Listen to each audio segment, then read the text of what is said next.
Jadis, quand vous ne connaissiez pas Dieu, vous étiez esclave de ces dieux qui n'en sont pas vraiment.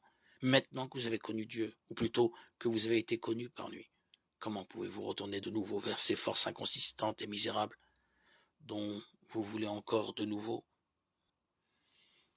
être les esclaves? Vous vous pliez à des règles pour les jours, les mois, les temps, les années. J'ai bien peur de m'être épuisé pour rien avec vous. Frère, je vous en prie, devenez comme moi, puisque moi, j'étais devenu comme vous étiez. À ce moment-là, vous ne m'avez fait aucun mal. Vous le savez, c'est par suite d'une maladie que je vous ai annoncé l'évangile pour la première fois. Et l'épreuve qu'était pour vous ce corps malade, vous ne l'avez pas repoussé avec dégoût, mais vous m'avez accueilli comme un ange de Dieu, comme le Christ Jésus lui-même. Où donc est votre joie d'alors? Je vous en rends témoignage. Si vous aviez pu, vous vous seriez arraché les yeux pour me les donner. Suis-je donc devenu votre ennemi pour vous avoir dit la vérité? Leur attachement pour vous n'est pas bon, mais ils voudraient m'exclure pour que vous vous attachiez à eux.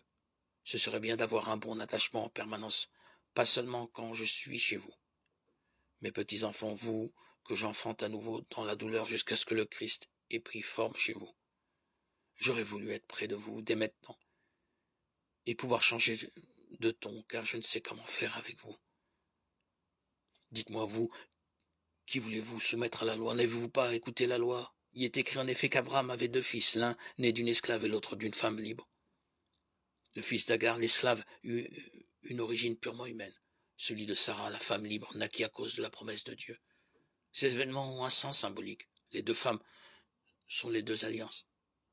La première alliance, celle du mont Sinaï, met au monde des enfants esclaves, c'est Agar. Or, Agar, c'est le mont Sinaï en Arabie, qui correspond à la Jérusalem actuelle. Elle est esclave ainsi que ses enfants, tandis que la Jérusalem d'en haut est libre. Et c'est elle, notre mère. L'Écriture dit en effet, réjouis-toi, femme stérile, toi qui n'avais pas d'enfant. Éclate en cris de joie, toi qui n'avais pas éprouvé les douleurs de l'enfantement. Car la femme abandonnée a maintenant plus d'enfants que celle qui avait son mari. Et vous, frères, comme Isaac, c'est par suite de la promesse de Dieu que vous êtes nés.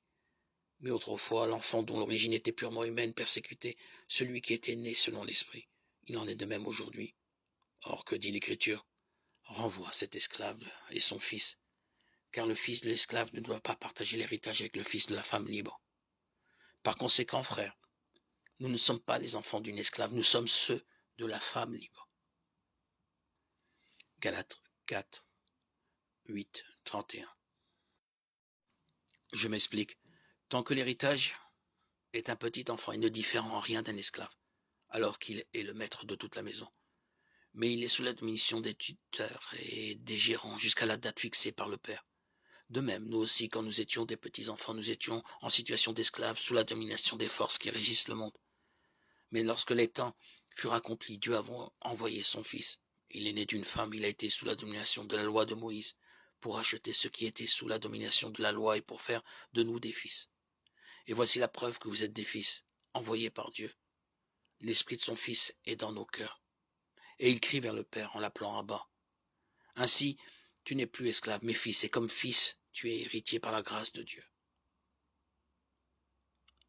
Galates 4, 1, 7.